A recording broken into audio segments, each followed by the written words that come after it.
You are at a gathering. The kind you did not really want to attend, but you went anyway because you did not want to look strange. People are laughing, taking pictures, telling the same stories they always tell. At some point, it happens.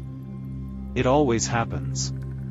Someone leans in with that friendly smile that is not really a question. So, when are you finally going to settle down? You laugh it off. You say something like, in God's time, or when I meet the right person. They smile, nod, maybe even tease you a little. But underneath all of it there is this quiet message. Your life does not count yet. You are still in the waiting room. You go home, and the words stay with you longer than they should. You look at your life. You are not lazy. You are not confused. You are not emotionally dead. You are awake. You feel things deeply. You see through games people play. You are building something inside yourself. So why does it feel like the world is telling you that all of this is just preface until you add another person to the story? What if the world is wrong about you? What if you are not behind? What if you are ahead? What if staying single, for someone like you, is not a failure to grow up? Not a fear of intimacy. Not a sign that something is broken. What if staying single is a high-level strategy? Not for everyone. Not for people who want to sleep through life. But for people like you. Spiritually awake, emotionally sensitive, wired for depth. The kind of person who cannot pretend not to notice when a relationship starts bending their soul out of shape. People look at you and say, you are such a great person, why are you still single? They think it is a compliment. It is actually a confession. They are telling you they do not understand your path at all. Because here is the truth nobody taught you. Some souls do not come here to play the same game as everyone else. Some souls did not sign up for the story where the happy ending is just found someone, had kids, retired. Some souls came here to study themselves. To study reality. To build something that requires all their time, all their energy, all their inner space. And for those souls, staying single is not a glitch. It is the design. Imagine life as a stage. Most people are desperate to be cast in a role. Husband. Wife. Girlfriend. Boyfriend. Anything, as long as they are not alone in the audience. You. You are the strange one who is not in a rush to get on stage. You are watching the play. You can see the costumes. You can hear the lines that were written long before the actors were born. You are not single because nobody chose you. You are single because your soul refuses to be used as a prop in someone else's story. Now let us talk about why that might be the smartest thing you ever do. First, you have to understand what you are actually protecting. People talk about being single like it only means not having a romantic partner. That is surface level. The deeper word here is sovereignty. Sovereignty means your time, your energy, your emotional life and your direction are not owned or negotiated by anyone else. It means you wake up and you do not have to ask, will this upset them, before you ask, is this true for me? It means you can feel what you feel, think what you think, follow what pulls you, without running all of it through someone else's nervous system first. Now look at what happens in most relationships. It starts beautifully. Connection. Chemistry. Long conversations. That feeling of, finally, someone who understands me. Then slowly the real structure appears. Check-ins. Where are you? Who are you with? Why did you not reply? Negotiations. Can you not do that? It makes me uncomfortable. Expectations. By this age we should be here. By next year we should have done that. Layers and layers of invisible contracts. None of this is evil. This is how most humans try to feel safe. They build a little emotional house together. Then they nervously walk around inside it, checking the windows, making sure nothing surprising gets in. But if you are spiritually awake, you notice something that most people avoid seeing. You notice that relationships do not just give you love. They also quietly claim territory inside your life. Part of your time gets signed over. Part of your attention gets pre-booked. Part of your inner world becomes shared property. And for some people, that is exactly what they want. To melt into another person. To blur the edges. To never have to face themselves alone again. For you, it feels like losing oxygen. You feel the difference between being alone in your room, where your mind gets wide and quiet, and being trapped in constant emotional weather reports, where you are always managing someone else's climate. You notice how often you shrink your truth just to keep a relationship calm. You swallow a thought. You soften a boundary. You hold back a dream because you know if you speak it fully, the peace will crack. People see you single and think, they must be scared of intimacy. You know the deeper thing. You are scared of self-betrayal. You are not avoiding relationships. You are protecting the one relationship that shapes all others. The one with your own consciousness. If this sounds dramatic, let us pull back and look at the pattern through history. Our world loves couple stories. Rom-coms, wedding pictures. Love songs. The myth is always the same: you are half a person, wandering around lost, until you find your other half. We do not make many movies about the single mystic living quietly at the edge of the village, seeing through the whole game. We do not write love songs for the scientist who chooses her work over a ring. Or the monk who chooses the monastery over marriage. Or the artist who chooses the studio over the status of a partner. Yet they exist. They have always existed. Monks. Nuns. Mystics. Sages. Certain philosophers and creators. People who loved something else so fiercely that the usual story of romance felt too small to live in. They were not incapable of love. Many of them loved more deeply than ordinary people ever will. But they loved truth. They loved God. They loved their work. They loved the mystery of existence. And they knew, instinctively, that a conventional relationship would pull them out of that marriage. Think of someone like that in your own mind. Maybe it is a mystic in a cave. Maybe it is that one writer whose work cut straight into you.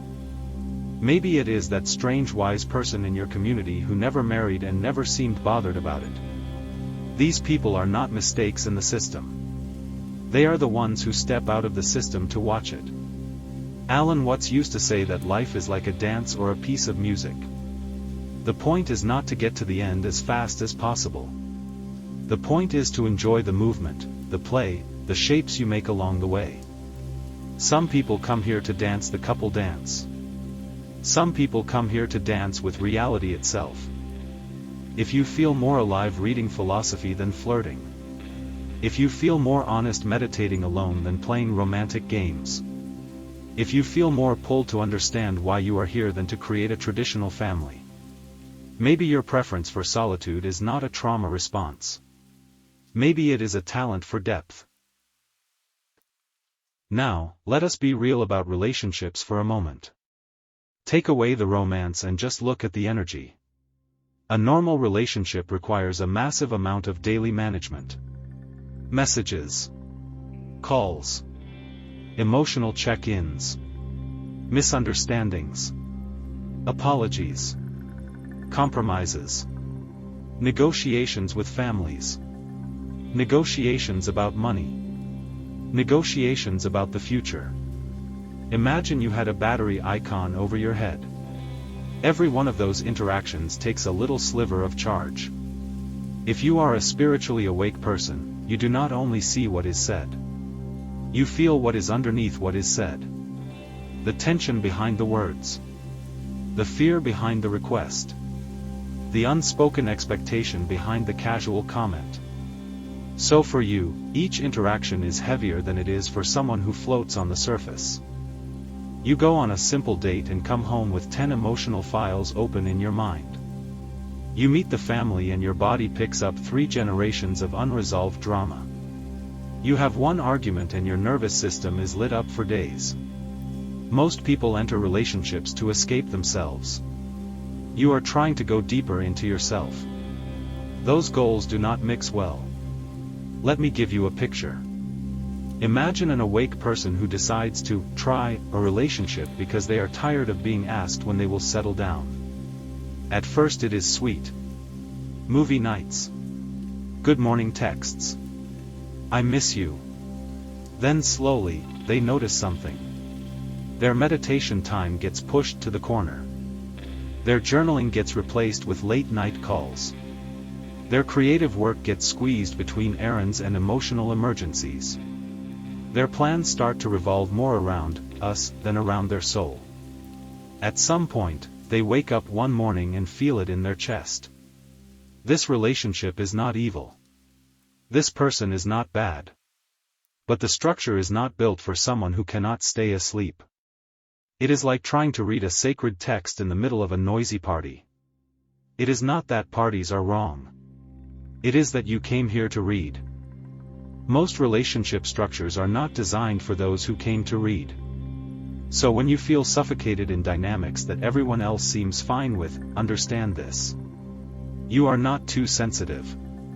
You are too awake to pretend this cost is small. For most people, a relationship is a break from themselves.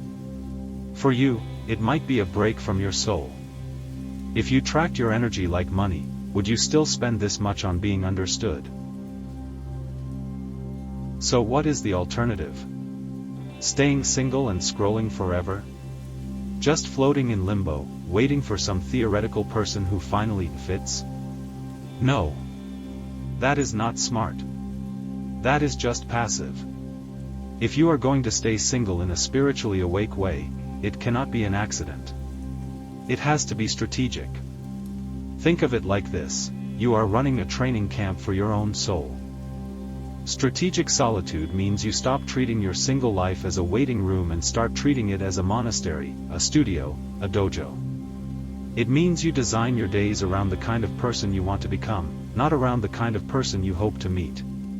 What does that look like in reality? It might look like mornings that belong to silence. No phone, no messages, no outside voices. Just breath, thought, prayer, or whatever your practice is. It might look like hours each day devoted to a craft or a project that actually matters to you. Writing, coding, teaching, studying, building something that would never have existed if you made having someone your main goal. It might look like friendships that are deep and honest, where nobody owns anyone, and love is not measured in constant contact but in clarity and respect. It might look like spiritual practice taken seriously. Actually sitting with your own mind. Actually facing your own patterns. Actually healing your own wounds instead of hoping a partner will love them away. You are not waiting for someone. You are training for someone, or for something much bigger than partnership. If one day a relationship appears that supports this depth instead of draining it, you will be ready. You will be able to enter it from fullness, not from hunger. You will not need them to complete you because you will already know you are whole. And if that relationship never appears, you will not have spent your life in emotional debt, waiting for an external rescue. You will have spent it doing the one thing that actually matters. Becoming who you truly are. If you treated your solitude as sacred training instead of sad waiting, how differently would you live this year? Of course, this is not free. There is a cost to walking this path. You need to see it clearly or you will keep doubting yourself every time you feel lonely. Here is what you lose when you stay single on purpose as a spiritually awake person. You lose social approval and easy explanations for your life. People understand, I am married with kids. They do not understand, I am building my consciousness. You will repeat yourself. You will be misunderstood. You will be the strange one at gatherings. You lose the comfort of having someone to blame for your feelings. You cannot say, I am unhappy because of him, because of her, because of what they did. When there is no partner, all roads lead back inside. Your sadness, your boredom, your anxiety. All of it becomes your responsibility. You lose some friendships that are built on couple culture and shared drama. When you stop treating partnership as the central project of life, you will naturally drift away from people whose entire identity is wrapped around being in a relationship or complaining about one. You lose the fantasy that someone will arrive and magically fix the parts of you you refuse to touch. No more waiting for that mythical person who will understand you so well that you never have to explain yourself or change. You do not just lose a partner. You lose the right to blame someone else for why you are not living your purpose. That hurts. It should. This path is not soft. But now look at what you gain. You gain undivided time for becoming who you actually are. Hours, days, years not spent in emotional negotiations but in direct contact with your own mind and your own calling. You gain the ability to take real risks without dragging anyone else into the fallout. You can move cities, change careers, take spiritual leaps that would be impossible if someone else's stability depended on you staying the same. You gain a clean relationship with your own body and spirit. You eat how you need to eat. You sleep how you need to sleep. You move how you need to move. You pray or meditate how you need to without worrying about how we do things. You gain the quiet joy of knowing that your life is not a compromise contract. It is a creation. Yours. Yes, there is loneliness. There will be nights where you feel the absence. There will be moments where you see couples and feel that sharp little sting. Do not lie to yourself about that. Name it. Then remember what you are buying with that pain. Freedom. Truth. Sovereignty. If you had to live your current life on repeat forever, would you rather repeat a life you chose alone or one you co-signed under pressure? So here you are, at a crossroads that most people never even see. This is not about staying single forever. Life moves. People appear. Seasons change. You may one day meet someone whose presence feels like an expansion, not a cage. The real question is much simpler and much harder. What is this season of your life for? Is this the season where you are meant to build a relationship? Or is this the season where you are meant to build yourself? Spiritually awake people often stay single not because they are damaged, but because their soul is trying to guard something that cannot survive constant compromise. Depth. Clarity. Purpose. This path is not for everyone. Some people are genuinely called to the couple path. To the family path. To learning love through partnership. That is beautiful when it is chosen consciously, not blindly. This message is not for them. It is for you. For the one who feels, deep down, that every time you try to squeeze yourself into the usual story, something essential inside you starts to die. For the one who feels more alive in honest solitude than in fake togetherness. For the one who has spent years apologizing for what they naturally are. If that is you, stop calling your choice a problem. Start treating it as a sacred assignment. You are not half a human waiting for your other half. You are a whole universe deciding what to do with itself. Some people will never understand that. They will keep asking, so when is it your turn? They will keep assuming your life is on pause. You do not need to fight them. You do not need to convince them. You just need to live in a way that makes it clear, at least to yourself, that you were never waiting. You were building. If you stopped explaining your single life to anyone, what would you quietly build with it? That is the real question. And if you are honest, you already know the answer.